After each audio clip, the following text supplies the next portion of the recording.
Olá, amigos da Leandro Stormer, eu sou Thiago Bizzi e esse é o Farol LS referente ao pregão do dia 7 de outubro de 2015, quarta-feira. Vamos então às movimentações do nosso mercado. Hoje, um dia bem mexido.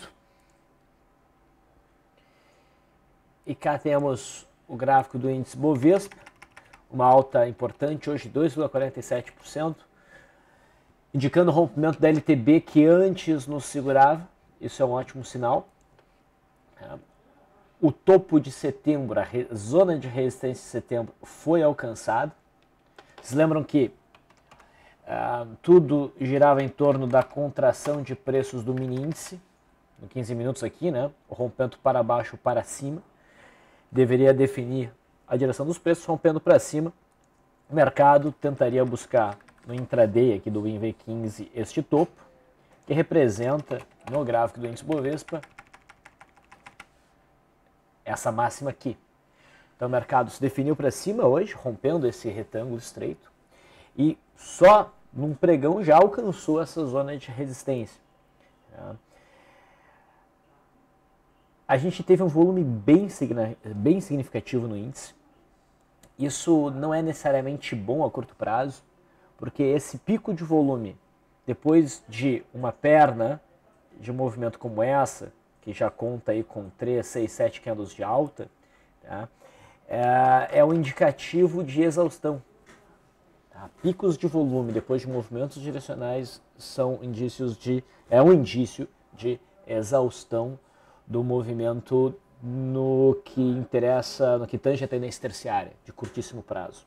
Tá? Então são boas as chances do mercado estar produzindo o final desse movimento. Tá? A gente não tem ainda um sinal de reversão. Esse sinal pode vir e provavelmente virá no candle de amanhã, quinta-feira. Tá? Então o mercado produziu um movimento e agora chega numa zona onde a gente deve esperar a entrada de pressão vendedora. Tá? O cenário, a possibilidade, o cenário onde o mercado prosseguiria o movimento de alta, existe, não é o mais provável, e se o mercado prosseguir numa movimentação altista, nosso próximo obstáculo, eu me refiro ao fato de romper esse topo, coisa que ainda não foi rompida, tá? Mas se o mercado conseguir romper essa zona de resistência, tá? O alvo natural seria a média móvel de 200. Não seria o tipo de rompimento que a gente gostaria de operar, porque ele estaria esticado, mas ele daria um sinal de rompimento de qualquer forma, né? Nós gostaríamos de nos posicionar na compra, só aguardaríamos uma correção para um posicionamento depois de algum respiro, né? Depois do mercado respirar um pouco, e, portanto, sem ficar tão exposto, a chance do mercado virar logo depois. Tá? Mas o mais provável realmente é que a gente veja a entrada de pressão vendedora que segure os preços por algum tempo aqui. Se o mercado corrigir de forma aguda, tá, é claro que esse patamar aqui de suporte seria um alvo natural. Tá? Mas eu não sei se o mercado corrigiria até lá. Eu realmente estou bem confiante no cenário do mercado romper essa zona aqui de resistência. Mas esses movimentos são futuros, vamos deixar eles acontecerem, eles começarem a acontecer primeiro para a gente avaliar eles. No curto prazo, a gente sabe que o Bovespa atingiu o alvo e a gente está na expectativa por algum sinal de reversão. Continuidade do movimento pode acontecer, mas é um cenário menos provável e seria um cenário pouco confiável para abrir novas posições no que interessa aqui é o índice. Né? Outros papéis são outros 500, mas no índice não seria um movimento confiável. Tá? Observando o mini índice, bom, no gráfico diário a gente também testa aqui a zona de resistência, não há ainda sinal de reversão. E no intraday o índice fez aquele movimento que eu não queria que fizesse, uma definição em gap. Tá? O mercado abriu em gap de alta, logo de imediato começou a romper a resistência do retângulo, sem se encaixar em nenhum setup que nós trabalhamos, dentro do método Bizzi ou método Leandro. Tá? Eu não confio em rompimentos logo no início, já falei isso algumas vezes, logo no início do pregão, eu gosto sempre de associar esses rompimentos de estruturas com uma formação de primeiro movimento, ou pelo menos um rompimento de linha d'água, alguma coisa nesse sentido, que é o que na maior parte das vezes acontece. O movimento que nós tivemos no pregão de hoje foi bem atípico, na verdade. Tá? Quando o mercado parecia que ia desacelerar aqui por volta dos 48.500 pontos, iniciar o movimento corretivo, que nos interessaria para compras, então, em cima aqui dos 48.100 pontos, que era a resistência rompida, né? Para depois talvez migrar para o rompimento de um primeiro movimento. Quando a gente achava que isso ia acontecer, o mercado, num candle só, chegou a produzir um movimento de 850 candles. Foi bem significativo. Claro que ficou interessante, né? A gente ficou atento aqui para um cenário de retorno à média, mas o mercado não chegou exatamente na estrutura para se trabalhar um retorno à média, né? Nem deu um sinal tão claro. Então isso não foi trabalhado e depois, dali em diante, o índice não gerou nenhum movimento muito significativo. Ele ficou andando de uma forma bastante aleatória. Tá? Então, considerando que o gráfico do mini índice ainda há espaço para ele subir um pouco mais para testar essa zona, que é a zona de alvo aqui no contrato V15, para provavelmente depois iniciar algum movimento corretivo. Talvez ele já inicie um movimento corretivo de imediato. No gráfico diário, a gente espera a formação de um candle de reversão e seu acionamento. No gráfico intradiário, a gente vai esperar o surgimento aí de algum setup. Tá? Mas por enquanto a gente entende que no intraday ainda há espaço para um movimento de alta. Okay? No mercado americano, o S&P 500 futuro deu continuidade de um movimento de alta, ainda há um espacinho aqui para buscar a resistência em 1998. Tá? O índice Dow Jones subiu um pouco mais, testou aqui a máxima de setembro e já vai ficando com uma cara de que vai romper. Tá? Mas não chamaria para uma operação, tá? O volume não foi significativo, a gente não conseguiu o rompimento e seria aquele tipo de cenário que o rompimento ficou um pouquinho esticado, o ideal seria buscar um posicionamento através de um processo de pullback. Tá? O dólar ficou meio complicado. Ele começou a insinuar, aqui a gente está vendo o gráfico perpétuo, né, o rompimento do fundo do dia 25 de setembro, até indicando aí um pivôzinho de baixo, poderia ser trabalhado uma venda na perda mínima, né, com stop um pouco acima desses dois candles aqui. Né. Ainda um rompimento um pouco perigoso, porque o viés do mercado ainda é bastante forte na ponta compradora. Né. Então, recebeu um C+, ali nas classificações que eu estabeleci. Tá? Mas, olhando aí o gráfico semanal, realmente está com uma cara de correção. Tá? No entanto, o dólar acionou a operação e conseguiu fechar em alta, né? E com volume crescente. Isso incomoda um pouco. A média de 21 períodos volta a apontar para cima. Então, se houver a superação da máxima de hoje, o dólar pode realmente voltar para essa congestão em busca lá da resistência dos 4.222. Talvez a gente ajustaria o suporte para cá, pode ser o caso. Tá? Então o cenário ainda favorece operações de day trade, uma vez que a gente está num período aí meio complicado gráfico, né, de acomodação, de consolidação. No intraday,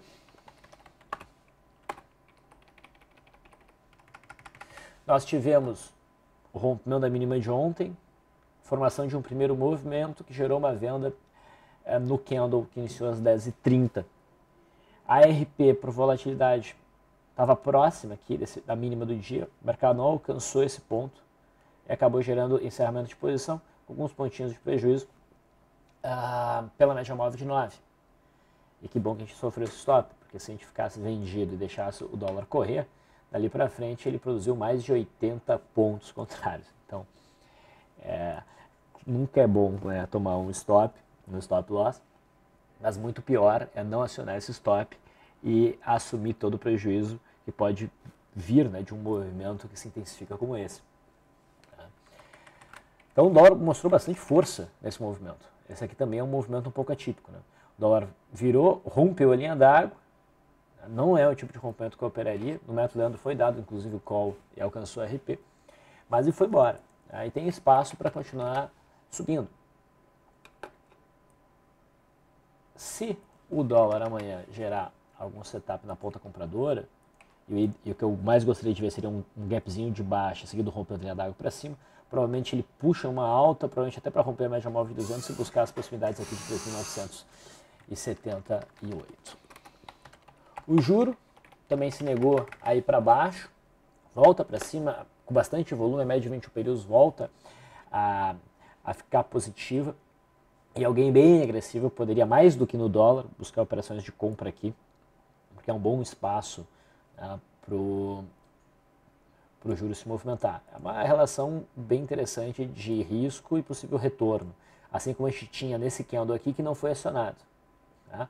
Então, isso aqui pode indicar, ser o princípio da indicação de um rompimento falso. E se isso realmente for um rompimento falso, o mercado pode realmente ir bem forte para cima dentro dessa possível zona de congestão aqui. Nos papéis, a Vale abriu com um tremendo John Gap, tá testando a resistência de setembro em 16,13, fechou com um candle de cotação baixista, com um pico de volume. Tá? Se enquadraria aí num cenário de venda se houvesse a perda da mínima de hoje no pregão de amanhã. Tá? O fato da média de 200 estar bem próxima, não se tocar, me incomoda um pouco. Tá? Portanto, prefiro até buscar uma operação alinhada com o setup intradiário. Então a gente vê aqui essa zona de suporte no intraday, se houvesse o rompimento, alguma coisa que permitisse uma entrada por esse rompimento aqui, eu ficaria mais tranquilo com a operação. Mas é exatamente aquele tipo de pregão que eu acho odioso. A Vale mostrou uma tremenda de uma variação, mas toda essa variação está na abertura, né? Sem a possibilidade de tu, no pregão de hoje, né, iniciando uma operação no pregão de hoje, se beneficiar dela. E dali para frente, a Vale ficou andando de uma forma bastante errática. Okay? Mas há a possibilidade do fechamento desse gap. Se a Vale subir um pouco mais, provavelmente o alvo ali vai ser a faixa dos 16,55, 16,60 para buscar a média móvel de 200. A Vale 3 não produziu um candle de reversão, mas também baixa na resistência ali por volta dos 20 com 30. Petrobras ficava na expectativa por um candle de reversão. O ideal aqui seria um engolfo de baixa para respeitar essa zona de resistência do gap ali por volta dos 8,20. Petrobras fez um movimento de alta hoje, devolveu a maior parte desse movimento, fechou com um candle de cotação baixista, ainda com a média móvel de 20 períodos apontando para baixo. É até uma possível venda aí, mas o ruim é que essa estrutura foi rompida aqui. E ela pode muito bem funcionar como suporte para uma eventual correção. Tá? A Petro está próxima da próxima resistência aqui de 9,20, pode buscar ela. Então não é exatamente o melhor cenário para uma operação de swing trade, mas seria um trade possível. Se a gente olhar PTR3 dessa vez, aqui o gráfico está mais interessante, porque a estrutura de resistência foi testada em 10,60, a média móvel de 200 foi testada, a distância para a média móvel de 21 períodos é maior. Mas, Biz, a Petrobras não era o papel que estava mais forte? É verdade, é o papel que estava mais forte, mas do ponto de vista de operações de retorno à média, o que é o papel que realmente se esticou mais, ficou mais distante em relação à média móvel de 21 períodos. Então a PTR3 fica interessante para uma venda, muito mais do que a PTR4. Setor de siderurgia, a Gerdau conseguiu passar para cima da média móvel de 21 períodos, agora tem todo o jeito de buscar novamente o topo de setembro, por volta lá dos 6,70 e pouquinhos, né? Mas não gera nada muito significativo no candle de hoje. A CSNA também desenvolveu um movimento de alta, devolveu parte dos ganhos, fica com um gráfico pouco convidativo. A Uzi Minas continua demonstrando seu papel de maior fraqueza aí do setor, fechando com um candle preto, mas também não chega a ser o caso de buscar operações de correção, a gente ainda está distante da média móvel de 21 períodos. O setor bancário, foi lá Bradesco testar as proximidades lá dos 25, não chegou a bater nos 25, ficou nos 24,70, 75, que é o ponto crítico de resistência, mas ainda está distante, ainda tem espaço para subir um pouco mais. Tá? Começa, como eu mencionei ontem, a aparecer um alargamento reto, ou hoje no chat, não lembro. E isso provavelmente nos leva ao rompimento a partir... O mercado não deve testar esse fundo de novo. Se a gente tiver uma correção, deve ser uma correção curta, para depois o mercado retomar o movimento e provavelmente romper para cima essa região. Mas se romper de imediato, a gente tem que buscar pullback, porque o mercado vai ficar esticado.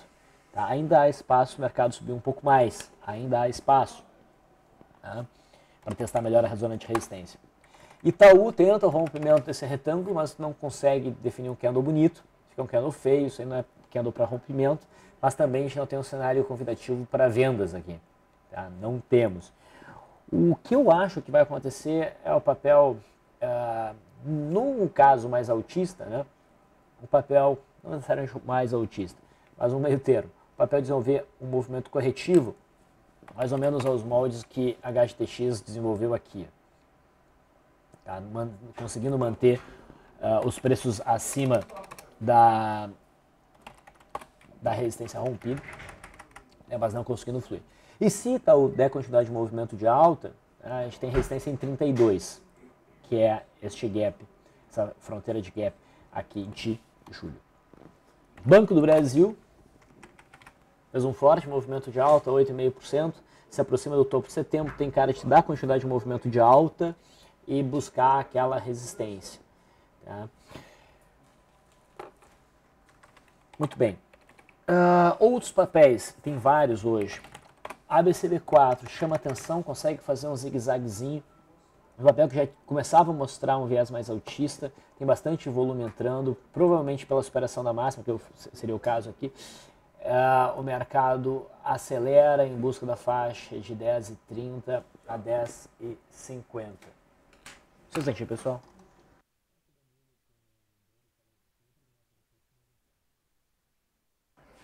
Perdão. Então está um gráfico interessante. Outros papéis do setor, como a NIM3, deu uma bela puxada. A NIM já estava mostrando o rompimento dessa consolidação a partir do candle de ontem. A superação da máxima deixava mais claro um cenário de gap de fuga, mas não estava gritante a operação na ponta compradora. O papel está puxando forte, tem espaço para subir em busca dos 14,60. Vamos ver outros papéis do setor. SC3 já tinha feito um movimento forte alto, hoje só repicou um pouquinho, amenizando a queda. Croton segue no movimento de alta, inclusive está querendo romper aqui os 9,20, não é o ponto para entrar uma operação de rompimento, mas o papel tem condições de buscar a faixa dos 10 ainda. Okay. CER3 já bateu aqui nessa resistência, vem dizendo uma resistência por volta de R$9. É interessante que realmente corrija um pouquinho, para deixar mais claro, até talvez um cenário de ombro, cabeça, ombro invertido. Rompendo essa região vai nos interessar bastante para uma operação na ponta compradora. Mas no momento a BCB4 é o que está mais interessante para uma compra no curto prazo, em especial se o mercado conseguir superar a máxima de hoje, 9,50 no pregão de quinta-feira. Brasil Foods segue no movimento de queda, rompeu esse fundo aqui, veio buscar a média móvel de 200, que tem boas chances de ser o ponto para segurar os preços. Tá?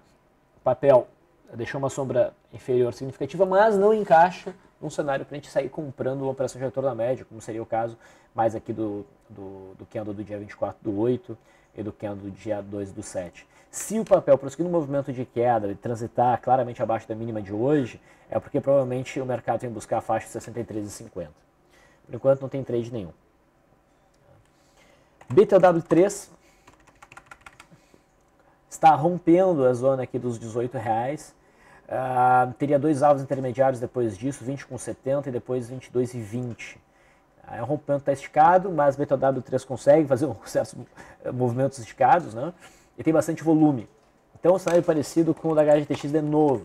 Rompeu esticado, mas com bastante volume. O provável é que talvez ande de lado um pouco e depois consiga alcançar o objetivo. Então BTW3 fica interessante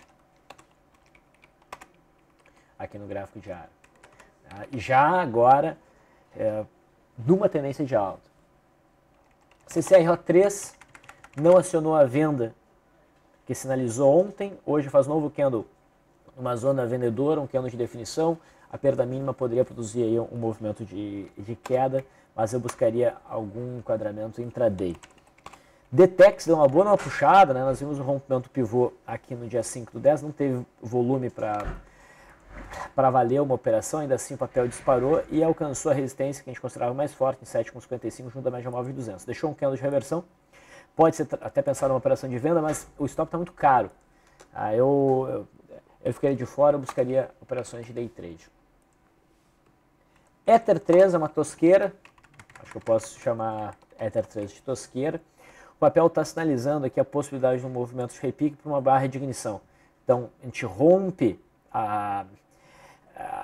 não digo nem a linha de tendência, mas a média que vinha segurando os preços com uma barra sólida. O volume aqui poderia ser um pouco melhor, mas a superação da máxima aqui pode gerar um trade na ponta compradora com o stop abaixo da mínima. Algo parecido com o que a gente teve em MAG. Não foi MAG, foi PEMAN. Tá? Uma barra de ignição aqui, que assustou no início, mas agora vai produzindo resultados. Fibra ameaçou o rompimento desse suporte por volta de 52,80, 52,40, mas não conseguiu produzir um piercing pattern com bastante volume, com mais volume do que o candle de ontem.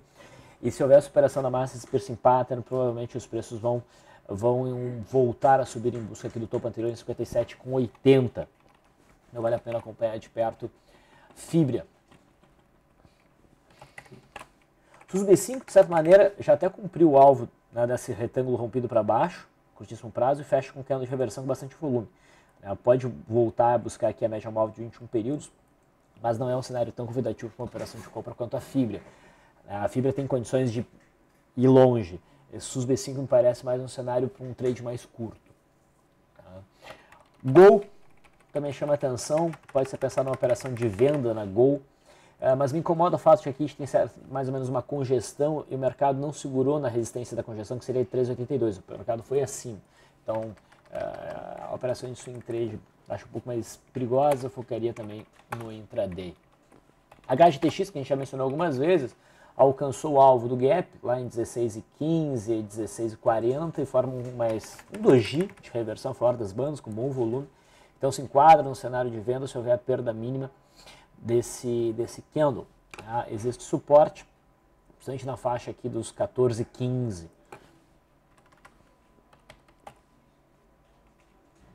JHSF3 é um papel também um pouco mais tosqueira, não é exatamente o papel que a gente quer operar, porque o papel opera com muito pouco volume. A gente tem um pivô de alta bem interessante aí. O papel já rompeu a LTB, já virou a média móvel de 20 períodos, tem um bom volume, então provavelmente esse papel vai conseguir desenvolver um belo movimento de alta. Então chama atenção. Kepler pode estar finalizando esse movimento de alta, significativo, bem interessante que nós tivemos aí. Não está batendo exatamente numa zona de resistência, isso incomoda um pouco, mas há bastante volume, há um movimento bem inclinado, grande distância para a média móvel de 20 períodos, então a perda mínima seria um detonador, uma operação na ponta vendedora.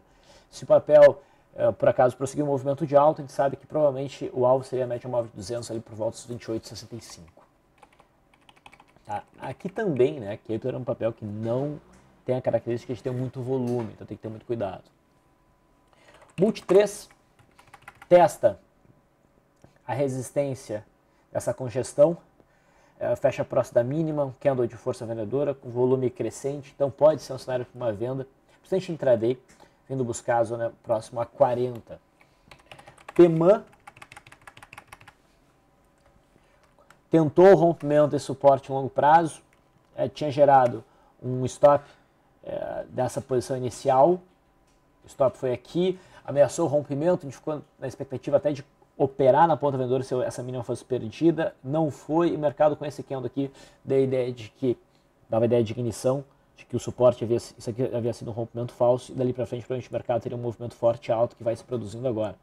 Ontem o papel já ameaçava o rompimento dessa linha de resistência, hoje confirmou, deve seguir um movimento de alta em busca da média móvel de 200 e desse topo anterior por volta de 2,89. Então é um papel que está bem interessante, vale a pena monitorar. Tá? E quem entrou no semanal está ficando bem feliz.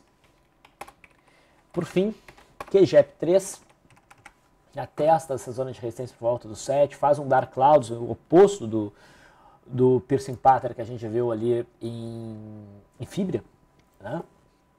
Tem bom volume, então a perda mínima provavelmente detonaria o movimento de queda, pelo menos para buscar aqui a média móvel de 20 períodos pode valer a pena para um trade curto. O viés prévio é baixista, então isso favorece essa operação. Então esses foram os papéis que mais chamaram a atenção. Né? Claro que teve vários outros movimentos interessantes no dia, foi um dia bem mexido, né? Mas não dá para comentar todos. Inclusive, o vídeo já está ficando meio longo, já tem 25 minutos, então hoje eu vou encerrando por aqui. Agradeço a audiência de vocês e espero vê-los de novo amanhã. Grande abraço.